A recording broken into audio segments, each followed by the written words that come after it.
is currently our executive director. And of course, it is her final year as the ED. Now she steps down in December after 6 years. Give her a round of applause, 6 years. She's put in the work still.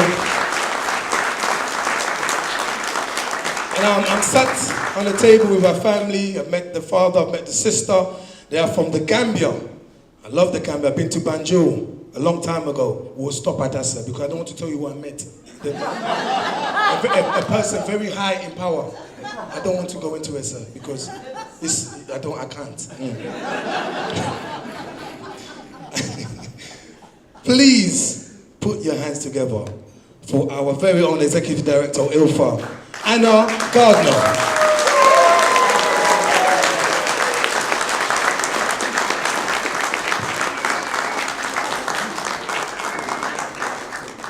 Thank you, Eddie. Do you know what Eddie doesn't realise is that in the 6 years that I've been involved in ILFA, nobody has ever asked me to give a speech at an ILFA Gala dinner. So if it goes wrong, you'll know who to blame. You'll know who to blame. So a warm welcome, everybody. It's wonderful, isn't it, to have so many of us who've been involved in ILFA over many years here this evening.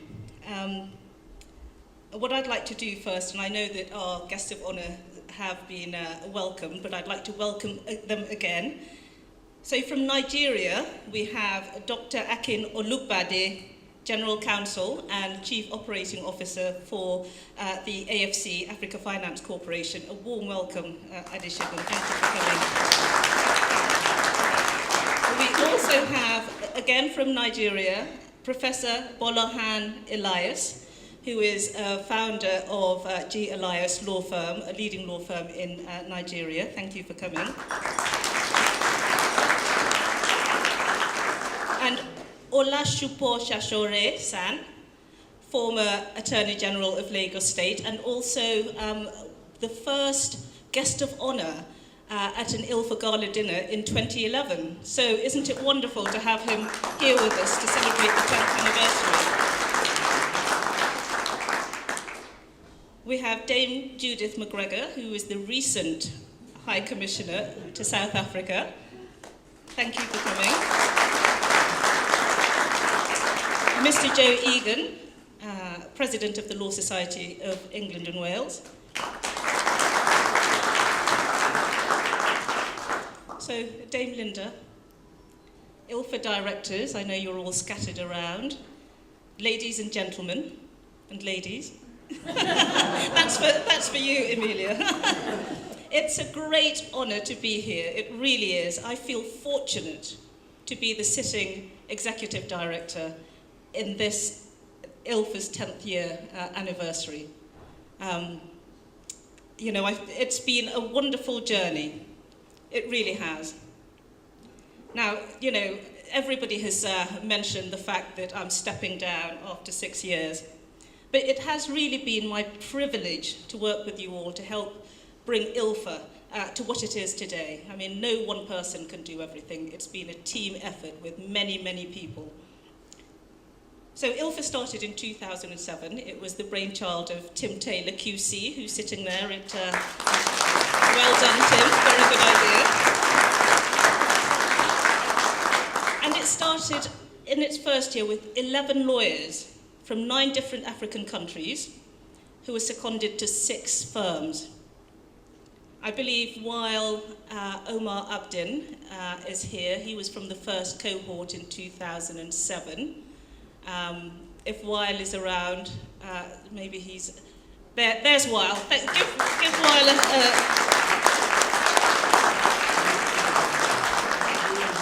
Now, fast forward to 2017. Now we have over 170 alumni from 22 different African countries, and some of those alumni are here this evening. So please stand up and smile and wave perhaps when I call your name. We're really delighted to welcome you all here. So from Tanzania we have Aisha Sinda and Amina Shamti. They're there at table 11. From Sudan, we have Babikar, Osman, and Weil Abdin, we've already mentioned. from Nigeria, we have Ayodele Oni and Ayodeji Atere.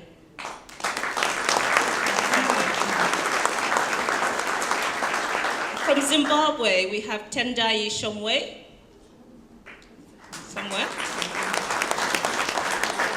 From Ghana, we have Emefa Hardcastle and Sandra Bafo Boni. And from Namibia, we have Bonita da Silva. And Pointer Chinyere is also here from Zimbabwe. Pointer, you were very restrained there. I'm so sorry.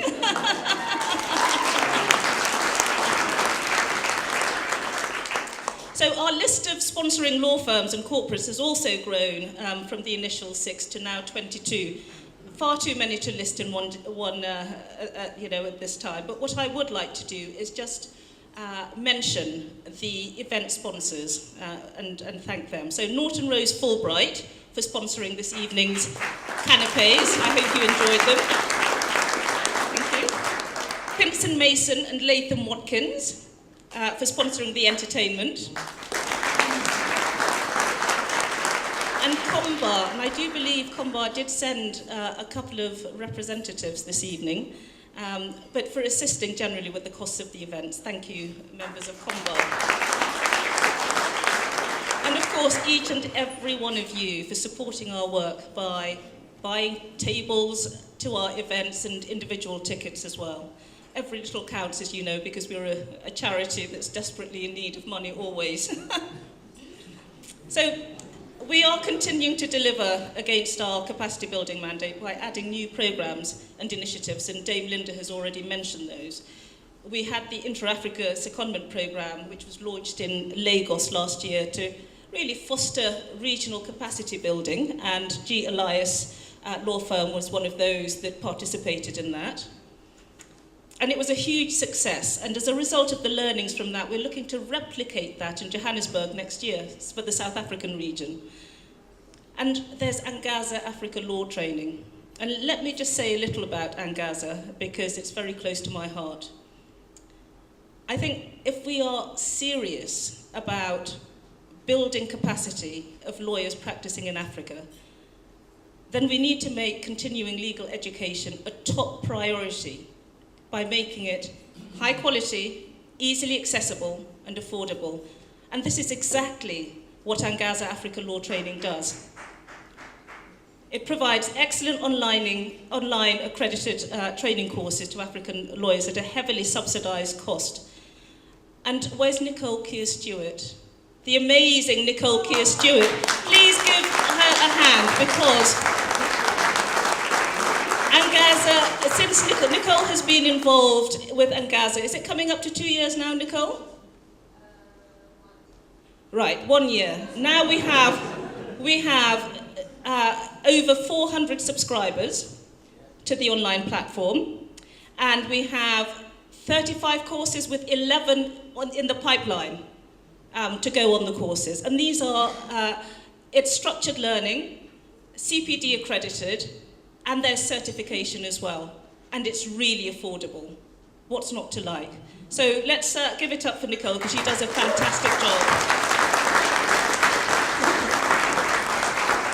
Just a quick plug for Angaza. If you would like to get involved with Angaza, then please contact Nicole. She's the woman to be in touch with. I know Linda has mentioned the search for my replacement, and I will sort of mention it again. If you have any ideas, then do drop us a line. I know that Linda will also be stepping down later next year, and I think that we will formally mark that and recognise the huge contribution that Linda has brought to ILFA. She's a very modest lady. Let's a round of applause to Dame Linda Dobbs for her massive contribution. And I'd like to lastly just finish by saying thank you all for supporting this awesome, and I mean this in the literal African sense of awesome, organisation. We're here to party, so we said no long speeches. I'll finish there.